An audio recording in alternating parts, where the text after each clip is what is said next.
Hi, everyone, and welcome to JSA TV Live, the live streaming newsroom for telecom and data center professionals. I'm Barb Mitchell, and joining me today is Colin Millstone, Chief Marketing Officer at Mutare. Colin, so great to see you again. It's been a little while. It's always nice to catch up. Well, it's wonderful to be here, and this live stuff is a lot of fun. Yeah, and so you and I have had the benefit of chatting in the past, but for those of our viewers who may not have had the opportunity to meet you or to hear about Mutare, can you just give us a little bit of an overview of the services you provide? Yeah, so Mutare is a 30-year-old startup, so to speak, very entrepreneurial spirit. And what we do for a living is basically we create and sell enterprise software. So our focus is in the collaboration space or telephony space.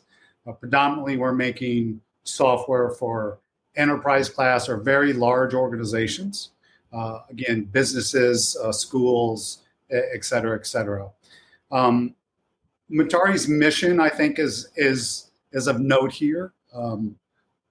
Our mission is to be the global leader in voice threat defense, and that's a big statement there, right?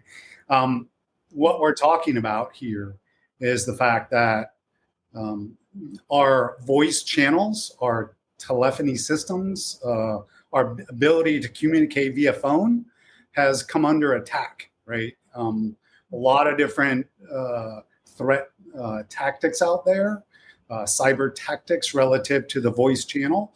And what Mutare is all about is building products that help protect and defend your ability to talk on the phone, really, is the bottom line. Mutare's flagship product is called the Voice Traffic Filter. And again, that kind of sets the stage to all of our conversation today. Yeah. I mean, I feel like the importance of this is just increasing over time, especially, and we're going to talk a little bit later about some of the trends that are leading to that. But before we get into that, let's sort of just as a background, I know you've been really busy this year. You have done your second annual Voice Network Threat Survey. And so talk about that just in terms of why this survey, why are you doing a second annual? What's the purpose of the survey? Again, good stuff here. The bottom line is I'm gonna harken back to my previous answer that again, Mutare as an organization, our wants, needs, and desires and focus is all about being the leader in voice network security. Given that, right, we feel responsibility, if you will, to help create actionable, intelligent metrics and data, right? So the survey and doing surveys is part of that, right? So this particular survey, again, the Voice Network Threat Survey, again, we got to work on shortening that title, but the idea here is that we wanted to dig in an annual basis and understand what the professional world, the business community, the enterprise technology and security space, how these markets, so to speak, view the voice channel as a threat vector. So that our ability to answer our phone, every one of us has a cell phone these days, right? And over the last several years, we've kind of trained ourselves. Hey, if we don't recognize the caller that's coming in to our cell phone, we just don't answer the phone, right? So that is kind of the symptom, if you will.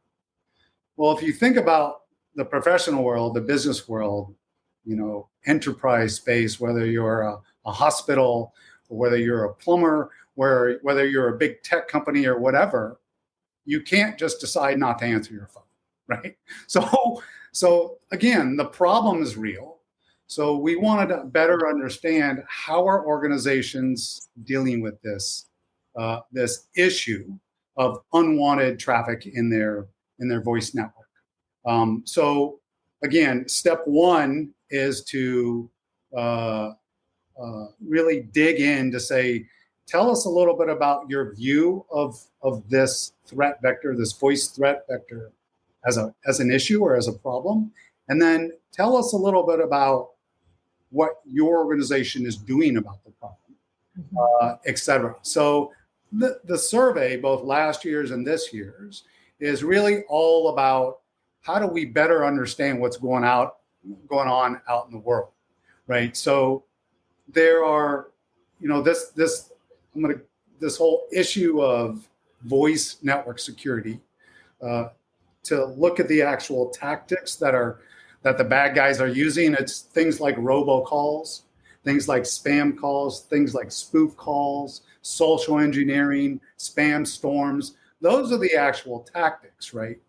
Now, all of us as individuals, again, we have an easy fix. Businesses don't, right? There are, within the last 12 months or so, there's been some very high-profile organizations that have fallen victim to some type of a cyber breach. So where the actual bad guys were successful. Those are names such as Uber, Cisco, Twitter, GoDaddy, Twilio. So all these really savvy, forward-looking, security-conscious organizations have fallen victim to a cyber attack that has a voice-centric element. So again, we want to dig in through our surveys, understand more about what people are thinking, what they're doing, et cetera, et cetera. And yeah, I mean, you can only begin to imagine the impact that type of a breach would have on some of those large organizations, large or small, right, financially and otherwise. Yeah. So for this survey, I mean, there's so many people, as you said, there's even a difference between businesses and individuals in terms of how people are impacted. But who were you specifically talking to? What was your audience? So what we decided to do was we said, well, who are the folks that should be the most savvy, that should know the most about cybersecurity protection, risk management, those types of things. So we believe that the folks that are most charged with that, those responsibilities are IT folks and cybersecurity professionals. So what we did when we earmarked this year's survey and kind of planned for our timing, we structured it around three very significant tech/security conferences. So the survey was conducted face-to-face through interviews, where the subjects were basically given a tablet, and they could just kind of pick and choose their answers. Multiple choice, yes, no, that type of thing, all automatic, all coordinated. So again, we visited the RSA conference in San Francisco earlier this summer, which is probably the most significant security conference in the world. We visited Cisco Live. And again, everyone knows Cisco. They, cybersecurity is a major part of their business, right? And then we also visited a show in Vegas called Customer Contact Week. And why that is so important is that's a contact center centric conference. And if anyone has to answer the phones, it's the contact center folks, right? Mm-hmm. You have to. That's a whole different realm of responsibility. So again, we wanted to target the kind of the folks who are faced with dealing with this problem. So again, tech and security professionals. The overall this year we had from those three shows 308 survey respondents. The survey itself was 12 questions long, so very short, sweet, and condensed. And overall, on average, it took folks about little under 2.5 minutes to actually complete the survey. So I mean, that's obviously you're talking to the right people, you're doing it in the right way, you're asking the focus questions that you're looking for some insights. So can you give us some highlights? What were the top insights? Yes. Which again, digging into the data is like my favorite part, right? Yeah. It's, with all surveys, you just never know what kernels, what nuggets you're going to unearth. There was really 5 things that stood out to us, right? In FY, we do have a full executive report. It's a PDF form and it's available online.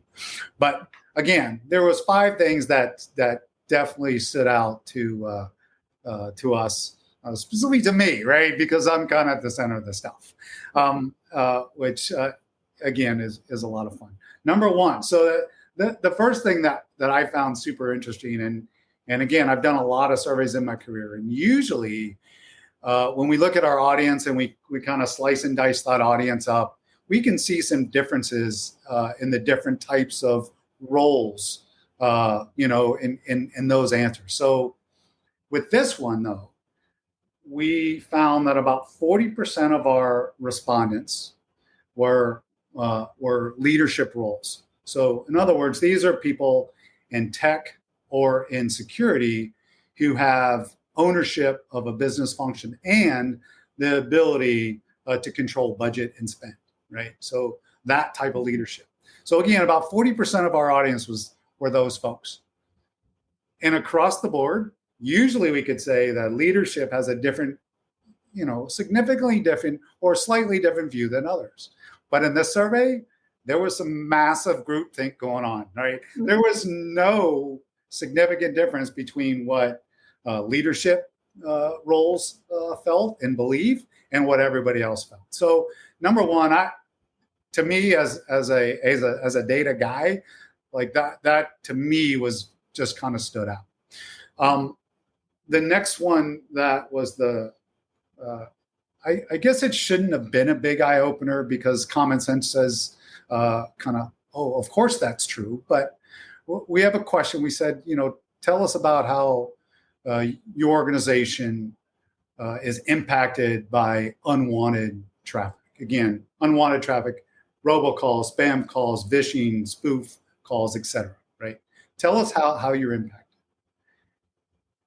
100% of the people who answered this survey, who responded, 100% said, first of all, that they were impacted, that their business is impacted. So not one person of the 308 people said that this is not an issue. So first of all, that was like, that's significant. It's very rare that you see 100% on anything, right? Definitely. Now, when we dive a little further into that number and we ask about, tell me, kind of explain those impacts. The one that stood out to all of us is that just about 25. I'm going to round up for 25. It was 24 and some odd percent. But again, I'm going to take the high road for the 25%. 25% of folks said they do not answer their business phone if they don't know who's calling. And again, our cell phones, that's okay. If I run a sales team and 25% of my folks are not answering the phone, that's a problem. If I run a customer support team and 25% of them are not answering the phone, that's a problem. So to me, that was a big deal, right? Yeah. Next, we have a number, and the number is 85%. And here's the deal. So 85% of our respondents said that they believe the voice channel, the voice threat vector, is real and needs to be elevated to the folks that control and are responsible for security and risk management policy. So again, big deal. The reason this one's so important is that most of the organizations, most organizations across the globe, do very little when it comes to protecting the inbound calls coming into the organization. Mm-hmm. If you juxtapose this with, let's talk about email for a second. I'm going to take a quick tangent. Right? So if you can imagine what your email inbox would be with all the filtering and protections in your inbox, right? Well, that's kind of where we are right now with the voice channel, with your phone system, is the amount of protections are exceedingly small. Part of it is that folks are just now realizing what a severe problem this is. But the other part is a lot of folks don't realize there are some pretty simple ways technically to proactively solve for this problem. So again, 85% believe that voice is a threat vector that should be elevated within the organization. The last number that I'm going to kind of highlight here, the number is 90%. And again, this was another big surprise. And again, when we do surveys and we see numbers like, over 30%, these types of significant numbers tell us that something is there, right? So this number is 90%, and 90% of the folks interviewed said that they believe that voice telemetry, and I'll explain telemetry in a second, but that voice telemetry should be part of every organization's or their organization's security program. So telemetry is simply a fancy word for data, right? Log data, right? So what we're saying here is every organization has some type of risk management program.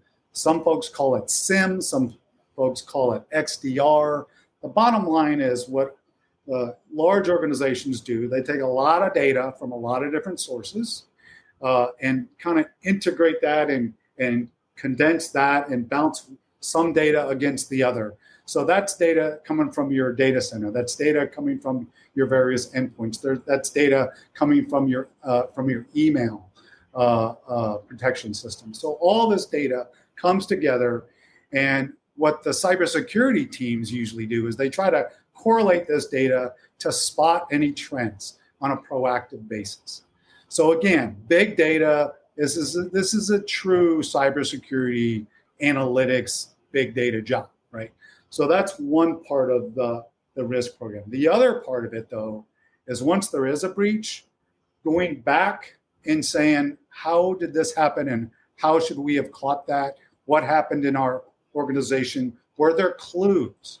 Well, again, adding voice telemetry or voice data to both the proactive side of risk and security and cybersecurity management and the reactive side can add an entirely new realm of insight and correlation. Yeah.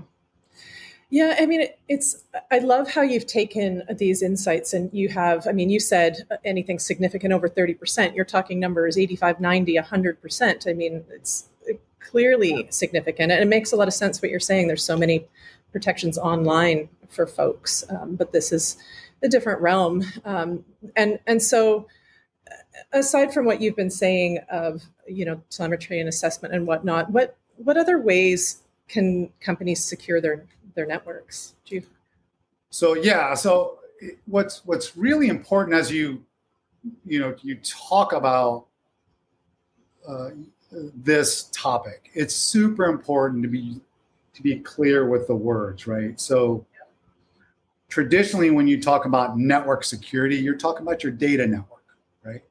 And so we want to make sure we're being super clear. We're not talking about data network here. We're talking about the voice network, which is very different, right? So telephony, voice over IP, lots of different words for it. The bottom line is your phone system, your corporate or business phone system. So relative to protecting your voice network, number one, and again, our survey last year and this year kind of shines a light on this stuff. Number one, the most important thing to do about this is to understand it, right? Get educated, understand the problem. So first of all, understand that, if I have some type of protection for my hardware, the hardware that my voice network runs on, we're not talking about hardware. What we're talking about is the traffic that traverses that network or the phone calls, right?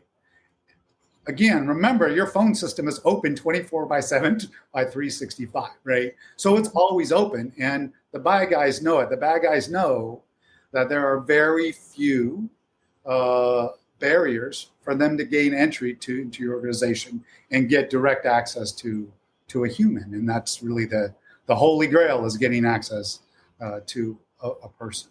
So number one, it's understand the problem, right? Understand what we're talking about. Then understand the threats. Again, what the heck is a robocall, right? What the heck is a spoof call? And hey, aren't robocalls just an annoyance? Aren't they just a nuisance? Well, with this issue, we've got both nuisance traffic or nuisance calls, and we've got what are called nefarious calls.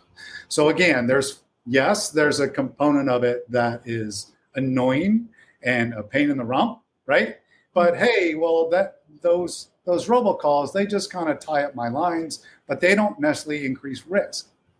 Well, other tactics do, right? So depending on your situation, depending on what you do as an organization, different types of these voice threat tactics are bad for you. So let's say if you're a contact center and your contact center is overwhelmed with annoying calls, that is stopping your good customers from getting in touch and getting their problem resolved. So again, just because it's a so-called nuisance call doesn't mean it's not bad for business. So again, understand the different types of threats, understand the different threat segments, and then understand how does that impact my organization. Again, if I have a call center, what does that do to me? If I have a sales team, what does that do to me, et cetera, et cetera. I mean, it's obviously exactly what you said. I mean, you talk to people and there's, how do you quantify the damage that the nuisance callers can be incurring on you, but then also the ones that there's fraudulent activities happening. And I feel like lately it's hard to have a conversation without bringing up the topic of AI, right? Everyone is so excited about it and kind of in awe of it and hopeful, but then also quite scared. And so how does that factor in here? Good ways and bad, maybe. Yeah. So hopefully some good as well as some bad. Yeah. AI is definitely a topic that is training, and it's something a lot of people have questions about. And, it's really interesting. When we first put this survey together and started constructing it, was before chat GPT really, hit the scene hard, right? If I had, 2020 vision when we put the survey together, we probably would have put some very direct questions about AI. But the impact AI is having today is already being felt. And that is, again, we talked about robocalls in the nuisance related calls. So again, nuisance, annoying, lots of them, pain in the rump. Well, then there's the super bad guys that the terms here are vishing, so voice phishing, and social engineering. So these are where the bad actors are, again, a human bad actor is making a phone call to try to get into your organization and get some information, whether that's access codes, whether that's passwords, whether that's, hey, I'm your boss, make sure you execute this wire transaction right now. Okay. Well, with AI, our ability or the ability to create deepfakes is super important, right? And super robust. So now, as the person answering the phone, I may be like on point. I may remember all the things I've been taught about, hey, if someone calls you and asks you these questions, be on alert. But if you know your boss's, your executive team's voice, and they call you and the voice sounds exactly like them, your propensity to do what you're being asked to do is quite great, right? So anyway, so the bottom line is AI is making this problem significantly worse and doing so extremely, extremely quickly. Yeah. Yeah, it's a bit frightening, but I mean, I think that the first step for people is to talk to someone like you and your team at Mutare. And I think that based on just everything, there's so much great information that you've been able to pull from this year's survey. I know you'll probably do another one next year, and there'll be a whole other section of questions. But first of all, any final words you have on the survey? And I'd love to be able to point people to it. I know you said there's a PDF version available for folks. So just sort of, wrap up thoughts from you and then where you may direct people to find out. So I think the overall thought, especially when we look at our inaugural year in 2022 doing the survey and then this year. And again, we kept some of the questions the same, but we did evolve some of the questions. So I'd say about 60% of the questions have been consistent now 2 years in a row. And we've introduced some new ones to try to improve. But I think that the most important thing we saw, experienced, et cetera, was in the experience of actually doing the interviews, right? Of actually talking to people about the problem at these shows, right? And the difference was astounding, right? In 2022, again, same situation. We did the survey at big shows, so same stuff, right? Yeah. So we're talking to people who should know, right? This is something in their wheelhouse. But in 2022, our survey team had to explain many of the questions, had to explain much of the terminology. Again, folks who should know because they're responsible. Yeah. Right?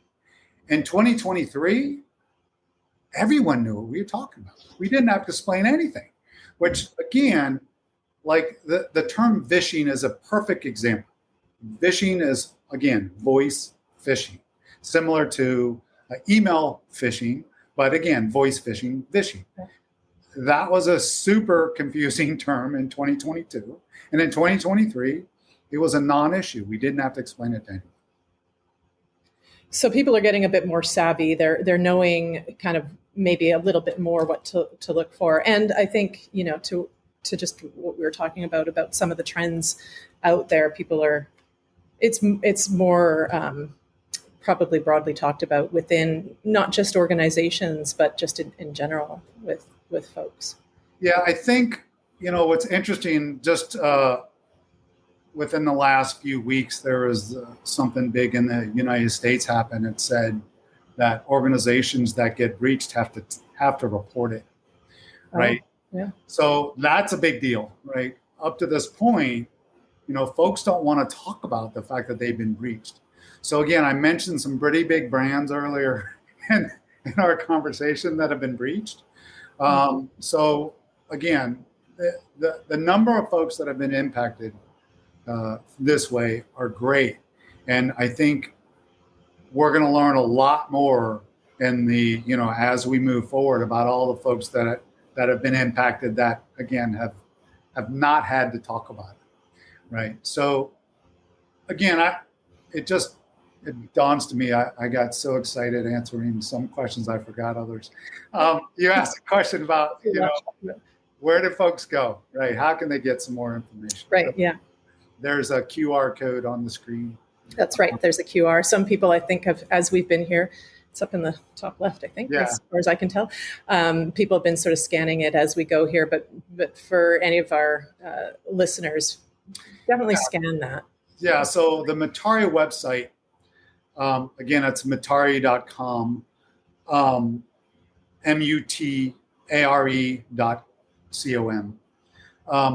The Mutare website has a bunch of really great information. There's a navigation element or something on the top nav called resources. Mm-hmm. And again, I mentioned it earlier in the presentation, so to speak, that, Mutare, we take our leadership in this, in our mission, really, we take it very seriously. So we believe it's super important to educate folks and to put out a lot of educational content. Mm-hmm. So on the Mutare website, under the resources tab, so to speak, there are a number of ebooks that help explain the problem. And we also look at different industries. We look at, what is this problem like if you're in a contact center? What is this problem like if you're in higher ed? What is this problem like if you're in financial services? Because every industry has nuance about it, right? And no one is experiencing the exact same thing. But again, we know that 100% of the folks are impacted. They're just impacted in a different way. Yeah, and so great. Yeah, I echo that. Your website has so many great resources. People can poke around in there, but also reach out to you, I'm sure, for any business who would like the support. I'm sure you would have some possibilities and some solutions for their business. And Colin, this has been a great conversation. I mean, I know you said there's some questions, but I mean, we've talked about so much, and there's so much more I think it's so topical, everything that we're discussing here, and so great that you and your team at Mutare have the right solutions to tackle this. So thank you so much for your time. Wonderful. Thanks for having me, and thanks for asking so many amazing questions. Yeah, thanks. We'll talk again soon, I'm sure. And thank you, viewers, for tuning in today to JSA TV Live. Be sure to follow us on LinkedIn and Twitter to stay in tune with the latest industry news and to learn more about our upcoming events. Thanks, everyone. Enjoy the rest of your day. Yeah.